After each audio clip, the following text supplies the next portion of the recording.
Assalamualaikum warahmatullahi wabarakatuh. Selamat pagi Bapak Rustam selaku dosen pengajar mata kuliah kemahiran non-litigasi dan juga teman-teman kelas SD 5 yang saya banggakan. Di sini kami dari kelompok 8 yang beranggotakan Putri Sylvia Rohman NIM 147, Nia Salsabila NIM 148, Dia Fitria Kotrunada NIM 149 dan saya sendiri Rani Amalia NIM 150. Di sini kelompok kami akan membahas tentang konsep negosiasi dengan pokok pembahasan, pengertian negosiasi, ciri-ciri negosiasi, macam-macam negosiasi, dan prinsip-prinsip negosiasi. Yang pertama yaitu pengertian negosiasi. Dalam bahasa sehari-hari, negosiasi sepadan dengan istilah berunding, bermusyawarah, atau bermufakat. Dalam bahasa Inggris, negotiation yang berarti perundingan. Adapun orang yang melakukan perundingan disebut negosiator. Dalam Kamus Besar Bahasa Indonesia, mengartikan negosiasi dalam beberapa pengertian. Yang pertama, negosiasi adalah proses tawar-menawar dengan jalan berunding untuk memberi atau menerima guna mencapai kesepakatan bersama antara satu pihak yaitu kelompok atau organisasi dan pihak yang lain. Yang kedua, negosiasi adalah penyelesaian sengketa secara damai melalui perundingan antara pihak-pihak yang bersengketa.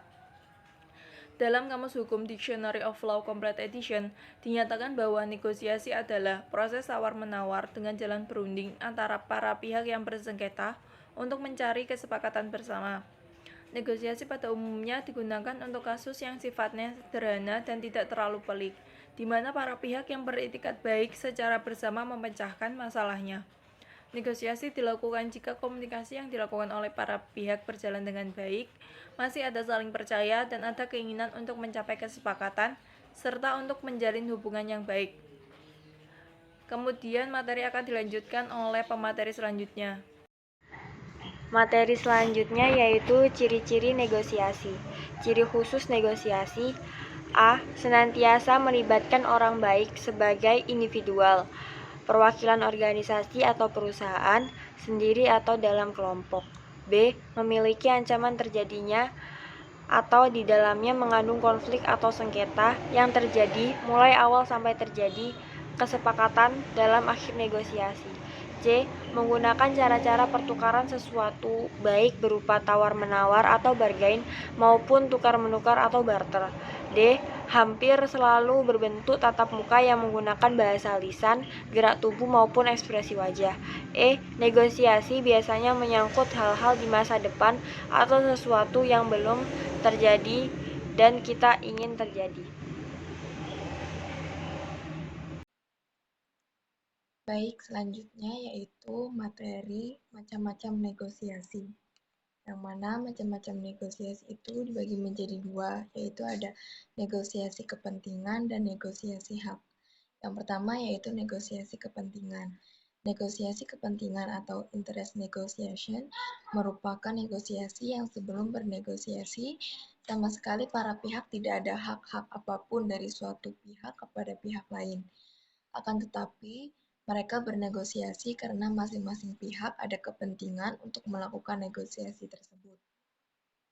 Dalam negosiasi kepentingan, jika para pihak yang bernegosiasi tidak berhasil menemukan suatu kata sepakat, maka secara umum dapat dikatakan bahwa tidak satu pihak pun dapat memaksa dilanjutkan negosiasi.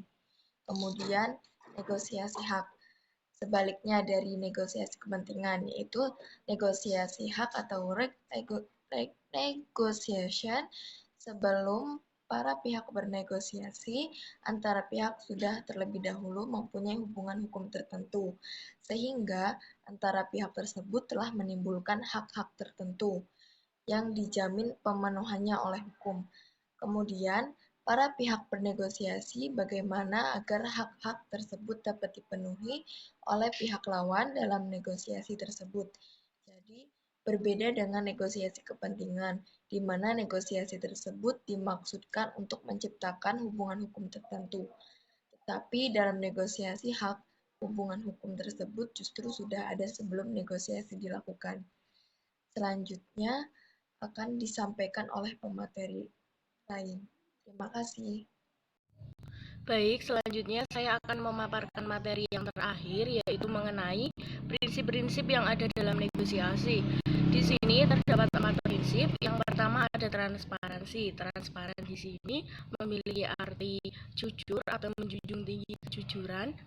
Namun, meskipun begitu, tidak berarti bahwa taktik itu tidak dapat ditentukan, karena taktik berbeda dengan kebohongan, lebih ke strategi buat memenangkan negosiasi ini.